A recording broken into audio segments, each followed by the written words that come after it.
இரவு முழுக்க வெறித்தனமான தாக்குதல். கோபத்தின் உச்சத்தில் ஈரான். இஸ்ரேல் முழுக்க கொழுந்து விட்டு எரிகிறது. டெல் அவீவ் ரயில் நிலையம் கூட இன்னைக்கு சிதறி போய் கிடக்குது. அலி லாரிஜினி கொலைக்கு பழிக்கு பழி வாங்காம விட மாட்டோம். இஸ்ரேல் இன்று இரவு இஸ்ரேலுக்கு கடுமையான இரவா இருக்கும் அப்படின்னு சவால் விட்டிருக்கக்கூடிய ஈரான். ராஜினாமா செஞ்சிருக்கக்கூடிய அமெரிக்க அதிகாரியால அடுத்த ஆபத்து காத்துக்கிட்டு இருக்குதா? இப்ப சற்று முன்னாடி 4 அமெரிக்க உளவாளிகளை கதற கதற தூக்கி இருக்கக்கூடிய ஈரான். தெஹ்ரான்லயும் லெபனான்லயும் இஸ்ரேல் நடத்தக்கூடிய தாக்குதல், தெருக்கல்ல இருக்கக்கூடிய கட்டடங்கள் சிதறி உடையக்கூடிய காட்சி.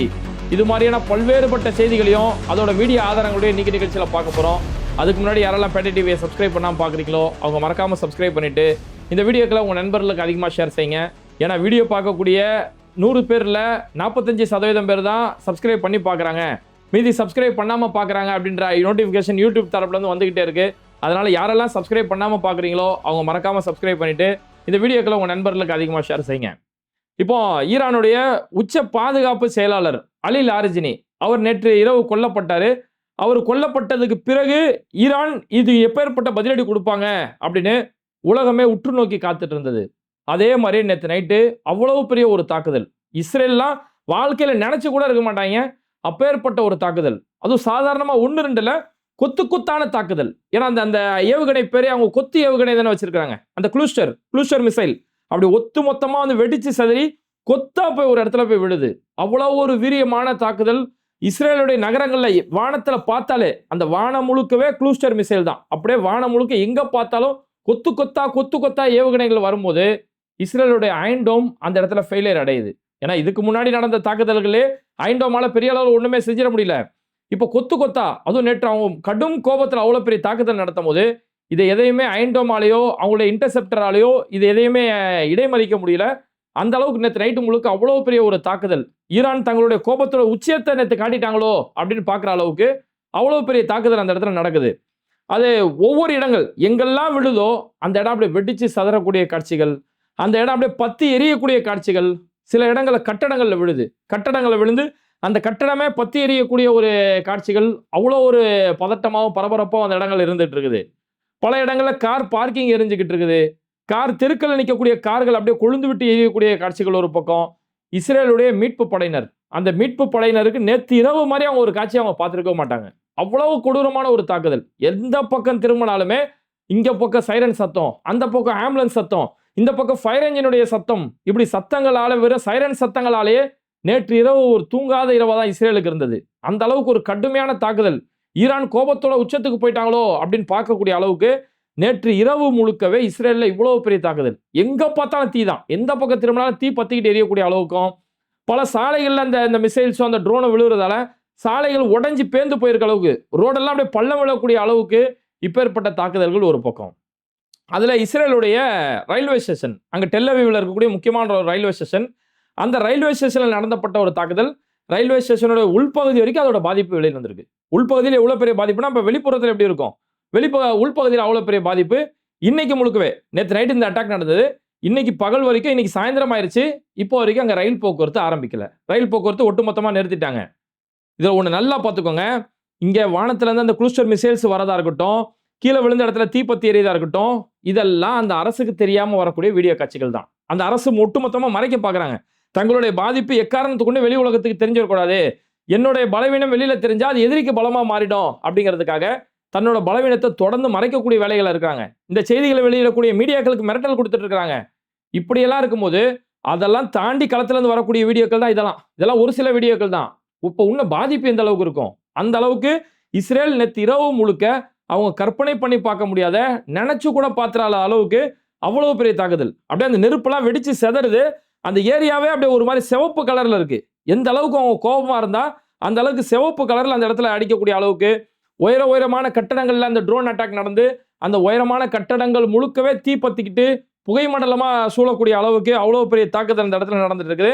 பொதுமக்கள் அங்கிருந்து தப்பிச்சும் ஓடுறாங்க. அதை வீடியோ எடுக்கக்கூடிய பல பேர், மீட்பு படையினர் தொடர்ந்து அந்த பக்கம். இஸ்ரேல் அந்த அளவுக்கு நேற்று முழுக்கவே ஒரு மரண ஓலங்களோட தான் இஸ்ரேலுடைய நகரங்கள் நேற்று இருந்துட்டு இருந்தது. இது இஸ்ரேல் எங்கெல்லாம் நடந்தது அப்படின்னு பார்த்தோம்னா, இஸ்ரேலுடைய டெல் அவீவ் தான் கடுமையான தாக்குதல்.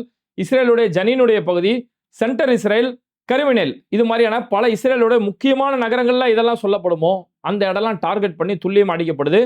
இப்படியெல்லாம் அடிச்சு முடிச்சுட்டு இன்னைக்கு ஈரான் சார்பில், குறிப்பாக ஈரானுடைய IRGC சார்பில் இன்னைக்கு சொல்றாங்கன்னா, அலி லாரிஜினி அவருடைய மரணத்திற்கு நாங்கள் பழிக்கு பழி வாங்காமல் விட மாட்டோம். அந்த மரணத்துக்கு நாங்கள் சபதம் இருக்கோம், அதுக்கு நாங்கள் பழிக்கு பழி வாங்காமல் விட மாட்டோம். இன்னைக்கு நைட் இரவு, இது இப்போ IRGC இப்போ சொல்லியிருக்கிறது தான், இன்றைய இரவு இஸ்ரேலுக்கு ஒரு கடுமையான இரவா இருக்கும். இஸ்ரேலுடைய வானங்கள்லாம் கடுமையான சேதங்களை சந்திக்கும். இஸ்ரேலுடைய வானங்கள் எல்லாம் வெளிச்சமா இருக்கும் அப்படின்னு சொல்லக்கூடிய அளவுக்கு அப்போ இன்னைக்கு நைட்டு முழுக்க நாங்கள் அவ்வளோ பெரிய தாக்குதல் நடத்த போறோம் அப்படிங்கிற ஒரு செய்தியை IRGC இப்போ அறிவிச்சிருக்கிறாங்க. ஏன்னா இப்போ அந்த இஸ்ரேலுடைய உச்ச பாதுகாப்பு செயலாளர் அலி லாரிஜினி அவர் மட்டும் கொல்லப்படலை, அவருடைய மகனும் அந்த இடத்துல கொல்லப்பட்டிருக்காரு. முர்தஜா லாரிஜானின்னு சொல்லக்கூடிய அவரோட டாக்டர் முர்தஜா லாரிஜானி அவருமே அதில் கொல்லப்பட்டாரு. தந்தை மகன் 2 பேருமே கொல்லப்பட்டிருக்காங்க. நாட்டுடைய மிக முக்கியமான பொறுப்பில் இருக்கக்கூடிய ஒரு நபர். அதுக்கடுத்து அவங்களுடைய ஒரு மேஜர் ஜெனரல், ஒரு ராணுவத்துடைய முக்கியமான ஒரு அதிகாரி, கொலம்ரேசா சுலைமானி அப்படின்னு சொல்லக்கூடிய ஒருத்தர், அவருமே நேற்று கொல்லப்பட்டிருக்கிறாரு. உள்துறை அமைச்சகம் பொறுப்பில் இருக்கக்கூடிய கதீம் சொல்லக்கூடிய ஒருத்தர். இது மாதிரி முக்கியமான ராணுவம் சார்ந்த பாதுகாப்பு சார்ந்த அம்சங்கள் இருக்கக்கூடிய பல தலைவர்கள் கொல்லப்பட்டிருக்கிறதால இதுக்கு முழுமையான பதிலடி கொடுக்காம விட மாட்டோம். இந்த அளவுக்கு சேதத்தை அவனுக்கு ஏற்படுத்துற வரைக்கும் நாங்கள் ஓய மாட்டோம் அப்படின்னு சொல்லி IRGC இப்போ ஒரு சபதம் எடுத்திருக்கிறதால இந்த போர் இன்னும் அடுத்த கட்டத்தை நோக்கி போகுமோ அப்படின்ற ஒரு பெரிய பரபரப்பும் பதட்டமும் அந்த இடத்துல இருக்கு. இப்போ அடுத்த செய்தியை பார்க்கறதுக்கு முன்னாடி இந்த இடத்துல ஒன்னே ஒன்று மட்டும் நம்ம சொன்னா பொருத்தமா இருக்கும். இப்போ கொல்லப்பட்டிருக்காருல அலி லாரிஜினி அவர் இறந்து போறதுக்கு, அவர் கொல்லப்படுறதுக்கு ஒரு நாளைக்கு முன்னாடி தான் ஒரு வாசகத்தை சொன்னாரு. உலகத்தில் இருக்கக்கூடிய எல்லா இஸ்லாமியர்களுக்கும், குறிப்பா இஸ்லாமிய நாடுகளுக்கு ஒரு முக்கியமான ஒரு அறிவுரை சொன்னாரு. இது மாதிரி இஸ்லாமிய உம்மத்துகளே, இஸ்லாமிய சமுதாயமே, இஸ்லாமிய நாடுடைய ஆட்சி செய்யக்கூடிய ஆட்சியாளர்களே, நம்ம எல்லாம் ஒற்றுமையா இருக்க வேண்டியது ரொம்பவே முக்கியம். பிராந்தியத்தோட நலனை தெளிவுபடுத்துறாரு. இந்த பிராந்தியம் எப்பேற்பட்ட ஆபத்தான சூழல்ல இருந்துகிட்டு இருக்குது. ஜியோனிச இந்த அமெரிக்க இவங்களுடைய சர்வாதிகாரத்தால, இவங்களுடைய இனவரியால இந்த பிராந்தியம் எப்பேற்பட்ட ஆபத்தான கட்டத்தில் இருந்துகிட்டு இருக்கு. இவங்க எந்த அளவுக்கு தங்களோட ஆக்கிரமிப்பு சிந்தனையை வளர்த்துட்டு இருக்காங்க அப்படிங்கிற முழுமையான விபரத்தை அதில் பேசுறாரு. இஸ்லாமிய சமுதாயத்துக்கும் இஸ்லாமிய நாடுகளுக்கும் இந்த விஷயத்தை தெளிவுபடுத்திட்டு, அதனால இப்பேற்பட்ட ஆக்கிரமிப்பு பிரச்சனைகள் இருக்கிறதால அவங்களோட ஆக்கிரமிப்பு தடுத்து நிறுத்தப்படணும், உங்களுடைய பிராந்தியத்தை நீங்க பாதுகாக்கணும் அப்படின்னா நம்ம எல்லாம் ஒற்றுமையா இருக்க வேண்டியது ரொம்பவே முக்கியம் அப்படின்னு சொல்லி உலக நாடுகளுக்கு ஒரு முக்கியமான ஒரு அறிவுரையை சொல்லியிருந்தாரு. அந்த அறிவுரையை சொன்ன மறுநாள் தான் அவர் கொல்லப்பட்டுட்டாரு. அப்ப அந்த ஒற்றுமை தான் அமெரிக்காவுடைய கண்ணுக்கும் அந்த இஸ்ரேலுடைய கண்ணுக்கும் மிகப்பெரிய ஒரு உறுத்தலா இருந்துகிட்டு இருக்குது. ஆனா இது எதையுமே புரியாம அங்க அரபு நாடுகள் ஒரு பக்கம் ஷவர்மா திண்டமா, அங்க ஜல்சா பண்ணணுமா அப்படின்னு சொல்லி அவங்க சுத்திட்டு அமெரிக்காவுக்கும் இஸ்ரேலுக்கும் முழு அடிமையா வாழ்ந்துட்டு கிடக்குறாங்க. அவனுங்க ஒரு பக்கம், இந்த பக்கம் பாகிஸ்தான், ஆப்கானிஸ்தான் இவங்க ஒரு பக்கம் அடிச்சுக்கிட்டு இவன் அவனை கொல்ல, அவன் அவனை கொல்லன்னு சொல்லி இது மாதிரியான போர்கள் நிறைஞ்சு இந்த ஒற்றுமை இல்லாததால தான். ஏன்னா இப்போ ஹதீஸ்ல நம்ம பார்ப்போம், லைலத்துல் கதர் இரவு எந்த நாள் அப்படின்னு நபி ஸல்லல்லாஹு அலைஹி வஸல்லம் சொல்லக்கூடிய நேரத்தில் 2 சஹாபாக்கள் சண்டை போட்டுக்கிட்டாங்க. அவங்க 2 பேரும் சண்டை போட்டுக்கிட்டதால நபி ஸல்லல்லாஹு அலைஹி வஸல்லம் சொல்ல வந்த அந்த விஷயத்தை அல்லாஹ் மறக்கடிச்சு வச்சுட்டான். அப்போ முஸ்லீம்களுக்குள்ள எப்போ சண்டை ஏற்படுமோ, அவங்களுக்குள்ள எப்போ ஒரு மோதல் போக்கு ஏற்படுமோ, இறைவனுடைய உதவி தடுக்கப்பட்டுரும் அப்படிங்கிறத நமக்கு இது புரிஞ்சுக்கிறதால, இது மாதிரி ஒற்றுமை இல்லாததால தான் இது அமெரிக்காவுக்கு இஸ்ரேல் மாதிரியான இது மாதிரியான இனவெறியர்களுக்கு, இஸ்லாமோபோபியாவே சிந்தனையா கொண்ட நபர்களுக்கு அது ஒரு சாதகமா இருக்கு. அதனால அலி லாரிஜினி தான் மரணிக்கக்கூடிய முன்னாடி நாள் சொன்னாரு, இந்த பிராந்தியத்தோட நிலைமை எல்லாம் கொஞ்சம் நல்லா ஒத்து பாருங்க, இவங்களோட ஆக்கிரமிப்பு சிந்தனை எவ்வளவு மோசமானது, இதுக்கு காப்பாற்றப்படணும்னா நம்ம எல்லாம் ஒற்றுமையா நிக்கணும் அப்படிங்கிறாரு. அந்த ஒற்றுமையா அவங்க எப்ப விளங்கிப்பாங்கன்னு சொல்லி தெரியல. சரி, இதெல்லாம் இந்த போரை தாண்டி இப்போ சுற்றி இருக்கக்கூடிய கள நிலவரம் என்ன அப்படின்னு பார்த்தோம்னா, சவுதியில இருந்து இப்போ வந்திருக்கக்கூடிய ஒரு செய்தி. சவுதியில அவங்களுடைய மிக முக்கியமான எண்ணெய் நிறுவனமாக இருக்கக்கூடிய அராம்கோ, இதுக்கு முன்னாடி ஒரு போன வாரத்தில் நம்ம பார்த்துருந்தோம், ஈரானுடைய ட்ரோன் அந்த அராம்கோ அட்டாக் ஆனதால அந்த இடத்த அந்த ஏரியாவை பெரிய அளவில் தீப்பிழம்புகளோட பற்றி எரிஞ்சது. அப்புறம் அராம்கோ தங்களுடைய எண்ணெய் உற்பத்தியை நாங்கள் கொஞ்ச நாளாக ஸ்டாப் பண்ணிடுறோம், தற்காலிகமாக நிறுத்தி வச்சிடறோம்னாங்க. இதனாலே எண்ணெய் உற்பத்தியும் எண்ணெய் போக்குவரத்துமே பெரிய அளவில் தட்டுப்பாடு ஏற்பட்டு இன்னைக்கு நம்ம ஊரில் இருக்கக்கூடிய ஒவ்வொரு பெட்ரோல் பங்கும் நம்ம பயந்து போய் பெட்ரோல் போட்டு கியூல நின்றமே. அதுக்கெல்லாம் காரணம் இதுதான். இந்த அராம்கோ மாதிரியான முக்கியமான நிறுவனங்கள் உற்பத்தியை ஸ்டாப் பண்ணதான் இப்போ அராம்கோட தரப்புல இருந்து அறிவிப்பு கொடுத்துருக்காங்க. நாங்கள் அராம்கோல எங்களுடைய உற்பத்தியை திரும்ப எங்களுடைய உற்பத்தியை நாங்கள் ஆரம்பிச்சிட்டோம் அப்படின்ற ஒரு அறிவிப்பை இப்போ சவுதி அரசு சார்பில் இருந்து சொல்லியிருக்கிறாங்க. அதே மாதிரி இந்த போர் தொடர்ந்து நடக்கிற நேரத்தில் UAE தொடர்ந்து இது மாதிரியான தாக்குதல், அடிக்கடி அங்கே ட்ரோன்கள் பறக்கிறதும் அந்த ட்ரோன்கள் இடைமறிக்கிறதும் இது தொடர்ந்து நடக்குது. சில நேரங்களில் ஃப்ளைட் கேன்சல் ஆகுது, கொஞ்ச நேரம் பிரச்சனை சரியான ஃப்ளைட் திரும்பி ரன் ஆக்குறாங்க. அப்போ UAE தொடர்ந்து இது மாதிரியான பிரச்சனைகள் தொடர்ந்து இருக்கிறதால துபாயில் ரியல் எஸ்டேட் பெரிய அளவில் பாதிக்கப்பட்டிருக்கு அப்படின்னு சொல்லக்கூடிய ஒரு செய்தி இன்னைக்கு ஒரு முக்கியமான செய்தியாக பார்க்கப்படுது. ஏன்னா இன்னைக்கு ரியல் எஸ்டேட் அங்கங்கே இடம் வாங்கி போடுறக்கூடிய அந்த மோகம் உள்ளவங்க ஒரு கட்டத்தில் இப்போ இன்னைக்கு எங்கே போயிட்டாங்கன்னா துபாயில் இடம் வாங்க போகிறது, துபாயில் ரியல் எஸ்டேட்டை இன்வெஸ்ட்மெண்ட் பண்ணுறேன் அப்படின்னு துபாயில் இன்வெஸ்ட் பண்ணுறது இப்போ ஒரு ட்ரெண்டாகவே கொஞ்ச நாளாக மாறிட்டு வந்தது. அதனால துபாயில் நாளுக்கு நாள் லேண்டோட வேல்யூ பெரிய அளவில், நம்ம லேண்டு வாங்கி போடும்போது இருக்கிற ரேட்டோட அது கட்டி முடிக்கிறதுக்கு பிறகு அதோட ரேட் அப்படியே டபுள் மடங்காக மாறக்கூடிய அளவுக்கு துபாயில் அந்த லேண்டோட வேல்யூ இருந்தது. ஆனால் இந்த தாக்குதலுக்கு பிறகு வரலாறு காணாத அளவுக்கு துபாயோட ரியல் எஸ்டேட்டோட மதிப்பு வரலாறு காணாத அளவுக்கு சரிவுகளை சந்திச்சிருக்கு அப்படிங்கிற செய்தி இப்போ களத்துல இருந்து வந்திருக்குது. அதே மாதிரி ஈரானுடைய தரப்புல இருந்து இப்போ இங்க சவுதி அரம்கோல அவங்களுடைய எண்ணெய் உற்பத்தி எப்படி ஆரம்பிச்சாங்களோ அதே மாதிரி ஈரான்ல கார்கு தீவு, அந்த கார்கு தீவுல அமெரிக்கா நடத்தின ஒரு தாக்குதல், அந்த தாக்குதலால ஏன்னா அந்த கார்கு தீவுல தான் ஈரானுடைய மிக முக்கியமான ஒரு எண்ணெய் நிறுவனம் இருக்குது. அப்ப அந்த எண்ணெய் நிறுவனத்தை நோக்கி அவங்களோட உள்கட்டமைப்பு அவங்களோட இன்ஃப்ராஸ்ட்ரக்சரை நோக்கி தாக்குதல் நடத்தினதால அங்க பெரிய அளவுல தீப்பிழம்புகளோட எரிஞ்சிட்டு இருந்தது. அதை எல்லாமே சரி செஞ்சு இப்போ ஈரான் அரசு கார்களை தங்களுடைய வேலைகளை ஆரம்பிச்சுட்டாங்க. எங்களுடைய எண்ணெய் உற்பத்தியில எந்த ஒரு தடையுமே ஏற்படல, எண்ணெய் உற்பத்தி முழுமையான செயல்பாட்டில் இருக்குது, இது எந்த ஒரு தடையுமே இல்லாம இருக்குது அப்படின்னு சொல்லி ஈரான் அரசு சார்பில் தெரிவிக்கிறாங்க. அங்க ஈரான்ல இருக்கக்கூடிய களத்துல இருக்கக்கூடிய மீடியா, அங்க இருக்கக்கூடிய ஜேர்னலிஸ்ட் எல்லாமே அந்த கார்குடைய தீவுக்கே போறாங்க. அந்த தீவுக்கே போய் பாருங்க, இங்க எந்த ஒரு பிரச்சனையும் இல்லை, வாகனங்கள் நல்ல முறையில் போயிட்டு இருக்கு, பொதுமக்கள் அவங்களோட அன்றாட வேலைகளை பார்த்துட்டு இருக்காங்க, கார்களை எந்த ஒரு பிரச்சனையுமே இல்லை. டொனால்டு ட்ரம்ப் கார்கையே ஒட்டுமொத்தமா அழிச்சிட்ட மாதிரி பில்டப் கொடுத்தாரு, அப்படியெல்லாம் இங்க எதுவும் இல்லை. இங்க அன்னைக்கு ஒரு நாள் அட்டாக் நடந்தது உண்மைதான், ஆனா இப்போ இயல்பு நிலையில தான் இருக்கு, நல்ல முறையில் எண்ணெய் உற்பத்தி தொடர்ந்து நடந்துகிட்டு தான் இருக்குது அப்படி சொல்லி களத்துல இருந்து வரக்கூடிய செய்திகளை சொல்றாங்க. அதே மாதிரி ஈரான்ல அடுத்து வந்திருக்கக்கூடிய ஒரு முக்கியமான செய்தி என்னன்னா, 4 அமெரிக்க ஸ்பை, 4 அமெரிக்க உளவாளிகளை கதற ஈரான் அரசு கைது செஞ்சிருக்காங்க. ஏன்னா இது மாதிரியான உளவாளிகளால தான் அங்க பல தலைவர்கள் கொல்லப்படுறாங்க. நம்ம இதுக்கு முன்னாடி இப்ப இப்ராஹிம் ரைசியோட மரணத்துல இருந்து பாருங்க, இப்ராஹிம் ரைசியோட மரணம், அதுக்கு முன்னாடி சுலைமானியோட மரணம், இது மாதிரி ஒவ்வொரு தலைவர்கள் அங்க அவங்க இருக்கக்கூடிய இடங்கள்லாம் கரெக்டா தெரிஞ்சு எப்படி அட்டாக் பண்றான். இப்போ கமேனி இருந்தாரு, கமேனி இந்த இடத்துல தான் இருக்கிறாரு அப்படின்னு சொல்லி எப்பவுமே நைட்ல தாக்குதல் நடத்துறவன் அன்னைக்கு மதியத்துல தாக்குதல் நடத்தி கமேனி இந்த இடத்துல தான் ஃபேமிலியோட இருக்காரு அப்படின்னு தெரிஞ்சு, இதெல்லாம் எப்படி தெரியுது வாய்ப்பு இருக்குன்னா அங்க உளவாளிகள் இல்லாம வாய்ப்பே இல்லை. இப்போ கொல்லப்பட்டிருக்கக்கூடிய அலி லாரிஜினி எடுத்துக்கோமே, அலி லாரிஜினி நல்லபடியா அவரோட செயல்பாடுகள் இருந்தது. சமீபத்தில் குதுஸ் தினத்துல கலந்துக்கிட்டாரு, பலஸ்தீன் மக்களுக்கு ஆதரவு தெரிவிச்சு குதுஸ் தினத்தை கலந்துக்கிட்டாரு. அந்த குதுஸ் தினத்துல கலந்துகிட்ட ஒரு 2 நாள் அல்லது 3 நாள்ல தான் இவர் கொல்லப்பட்டிருக்காரு. அப்போ ஒரு வெளியில வந்திருக்கக்கூடிய பொதுமக்களோட கலந்துருந்தாரு. அப்போ ஒரு எங்க போறாரு, எங்க வராரு, எங்க தங்கி இருக்கிறாரு, இந்த விவரங்கள்லாம் யாரோ ஒரு உளவாளிகள் சொல்ல போய் தான் கரெக்டா துல்லியமா அந்த இடத்துல அட்டாக் நடத்தி நாங்க கொன்னுட்டோம் அப்படின்றாங்க. கொஞ்ச நேரத்துல அப்புறமா ஈரான் அரசு சார்பில் ஆமா அவர் கொல்லப்பட்டுட்டாரு அப்படின்னு சொல்றாங்கன்னா, அப்போ ஈரானை தொடர்ந்து இது மாதிரியான உளவாளிகள் பல இடங்கள்ல இருக்கிறாங்க அப்படிங்கறத புரிஞ்சுக்க முடியுது. அந்த மாதிரி இன்னைக்கு மட்டுமே நேத்து ஒரு 3 உளவாளிகள் கைது, இன்னைக்கு அமெரிக்காவை சேர்ந்த ஒரு 4 உளவாளிகளை கதற தூக்கி இருக்கிறாங்க, அரெஸ்ட் பண்ணி வச்சிருக்காங்க. அது இல்லாம 111 செல்ஸை கைது செஞ்சிருக்காங்க. அதாவது இந்த சினிமாக்கள ஸ்லீப்பர் செல் சொல்லுவாங்க இல்லையா, அந்த மாதிரி செல்கள் அவங்களையுமே கைது செஞ்சிருக்காங்க. அதாவது இவங்க வந்து மாத்தி தகவல் சொல்லக்கூடிய சின்ன லெவல்ல இருந்து தகவல் சொல்லக்கூடிய நபர்கள், அது மாதிரி 111 செல்களை நாங்க கைது செஞ்சிருக்கிறோம் அப்படின்றாங்க. 100க்கும் மேற்பட்ட ஸ்டார்லிங்க் டெர்மினல் 100க்கும் மேற்பட்ட விஷயங்களை நாங்க பறிமுதல் செஞ்சிருக்கிறோம் அப்படிங்கிறாங்க. இந்த ஸ்டார்லிங்க் டெர்மினல் அப்படிங்கிறது என்னன்னா, அதாவது இப்போ ஒருத்தன் ஈரான்ல இருந்துகிட்டு அமெரிக்காவுக்கோ இஸ்ரேலுக்கோ உளவு சொல்றான், இங்க இருக்கக்கூடிய ராணுவ ரகசியங்களையோ நாட்டில் நடக்கக்கூடிய நிகழ்வுகளே தகவல் சொல்றான்னு வைங்களேன். அப்போ அவன் வந்து ஒரு மொபைலில் இருக்கக்கூடிய இன்டர்நெட் வழியா அவன் 5Gயோ 4Gயோ மொபைல் வழியா அவன் தகவல் சொன்னானா ஐபி அட்ரஸ் மூலியமா ஒரு நாடு நினைச்சா அதை ஈஸியாக ட்ராக் பண்ண முடியும். இப்போ இந்தியாவில் இருந்துகிட்டு இந்திய அரசுக்கு எதிராக ஏதாவது ஒருத்தன் எவனா செய்யணும்னு நினைச்சா இந்தியா கவர்மெண்ட் ஈஸியாக அவனை ட்ராக் பண்ணி பிடிச்சிட முடியும், யார் இந்த தகவலை சொல்லியிருப்பா அப்படின்றத ஒரு அரசாங்கம் நினைச்சா ஈஸியாக ட்ராக் பண்ணலாம். அப்போ ஒரு அரசாங்கம் ட்ராக் பண்ணக்கூடாது அப்படின்னா அது ஐபி அட்ரஸ் இல்லாமல் அதை செய்யணும். அந்த ஐபி அட்ரஸ் இல்லாமல் அந்த ஐபி கோடு இல்லாமல் யாராவது அந்த தகவலை பரிமாறினா மட்டும்தான் அவங்கள வந்து அந்த இந்த விஷயத்தை இந்த தகவலை சொல்ல முடியும். அந்த மாதிரி இப்போ இந்த ஸ்பேஸ் எக்ஸுடைய ஸ்டார் லிங்க் இருக்கு இல்லையா, இது வந்து டைரக்டா சேட்டலைட்லேருந்து இன்டர்நெட் கிடைக்கும். அந்த சேட்டலைட்லேருந்து வரும்போது இவங்க ஒரு டிவைஸ் மட்டும் வச்சிருப்பாங்க. அந்த டிவைஸை இவங்க வீட்டில் வச்சுக்கிட்டாங்கன்னா இவங்களுடைய கம்ப்யூட்டர் மூலயமா அது மூலயமா ஒரு இன்டர்நெட்டை கிரியேட் பண்ணி அந்த ஒய்ஃபை கனெக்ட் பண்ணி இதுல இருந்து இவங்க விரும்பின நாடுகளுக்கு ஒரு தகவலை சொல்லலாம். இதுல எந்த ஒரு ஐபி அட்ரஸ் மூலயமாவும் இவங்களை ட்ராக் பண்ணி இவங்களை ஃபாலோ பண்ண முடியாது. ஒரு அரசாங்கத்துக்கு எதிராக இது செயல்பட முடியும். இதுதான் இந்த ஸ்டார்லிங்க் மூலமா தகவல் பரிமாற்றம். சமீபத்தில் ஈரான்ல வந்து ஒரு உள்நாட்டு கலவரம் ஏற்படுத்துற மாதிரி ஒரு பெரிய அளவில் போராட்டம் நடந்துச்சு இல்லையா, அந்த போராட்டங்கள் எல்லாமே இந்த ஸ்டார்லிங்க் வழியாக தான் நடத்தப்பட்டது. அது மாதிரி இந்த ஸ்டார்லிங்க் டெர்மினல் இந்த டிவைஸ் யாரெல்லாம் வச்சிருக்காங்களோ அது மாதிரி 100க்கும் மேற்பட்ட டிவைஸ் அந்த இடத்துல வந்து பறிமுதல் செய்யப்பட்டது. தொடர்ந்து அங்கே யாரெல்லாம் இது மாதிரி உளவு வேலைகள் செஞ்சுட்டு இருப்பாங்களோ, இந்த மாதிரி கள்ளத்தனை செஞ்சுட்டு இருப்பாங்களோ அவங்களையுமே தட்டி தூக்கக்கூடிய, ஒரு பக்கம் போர் நடந்தாலும் இன்னொரு பக்கம் இந்த இடத்துல களத்திலேயே அவங்க தட்டி தூக்கக்கூடிய ஒரு காட்சிகள், இது மாதிரியான நிகழ்வுகள் தொடர்ந்து ஈரான்ல இந்த மாதிரி நடந்துட்டு இருக்குது. இதெல்லாம் நடந்திருக்கக்கூடிய நேரத்தில் தான் அமெரிக்காவில் முக்கியமான ஒரு அதிகாரி ராஜினாமா செய்கிறாரு. அமெரிக்காவுடைய தேசிய பயங்கரவாத எதிர்ப்பு இயக்குனர், அவங்களுடைய national counter terrorist director Joe Kent, அவரு நேற்று தன்னுடைய பதவியை ராஜினாமா செய்கிறாரு.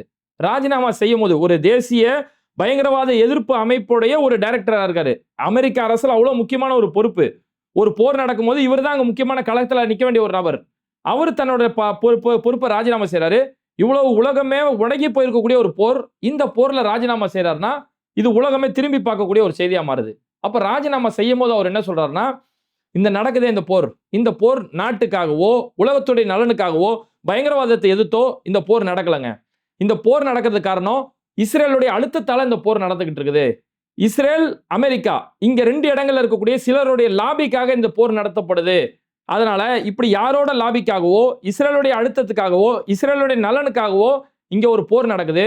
அந்த போர்ல நான் வேலை செய்யணும்னு எனக்கு எந்த ஒரு அவசியமும் இல்லை. ஈரானால அமெரிக்காவுக்கு எந்த ஒரு அச்சுறுத்தலோ, ஈரான் அமெரிக்காவை தாக்கிடும் அப்படின்னு சொல்லி எந்த ஒரு அச்சுறுத்தலோ ஆபத்தலோ இல்லை.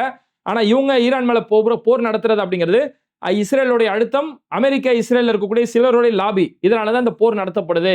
அதனால இந்த மாதிரியான களத்துல இவங்களுக்கு கீழே நான் வேலை செய்யணும்னு எனக்கு எந்த ஒரு அவசியம் இல்லை அப்படின்னு சொல்லி தன்னுடைய பதவியை ராஜினாமா பண்ணிட்டு தூக்கி போட்டு வெளியில வந்துட்டாரு.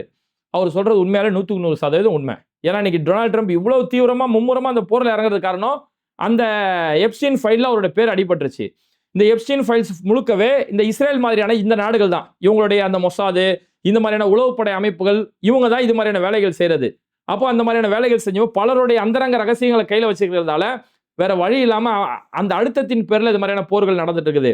சில பெருமுதலாளிகள் அவங்க எல்லாருமே இந்த எப்ஸ்டீன் ஃபைல்ஸ்ல சிக்கி இருக்கிறாங்க இல்லையா, அவங்களுடைய வணிக நோக்கம் ஒரு பக்கம், இந்த எப்ஸ்டீன் ஃபைல்ல சிக்கினது ஒரு பக்கம். அதனாலதான் அவர் சொல்றாரு பலருடைய லாபி இங்க நடக்குது, அதனாலதான் இந்த போர் நடத்தப்படுது.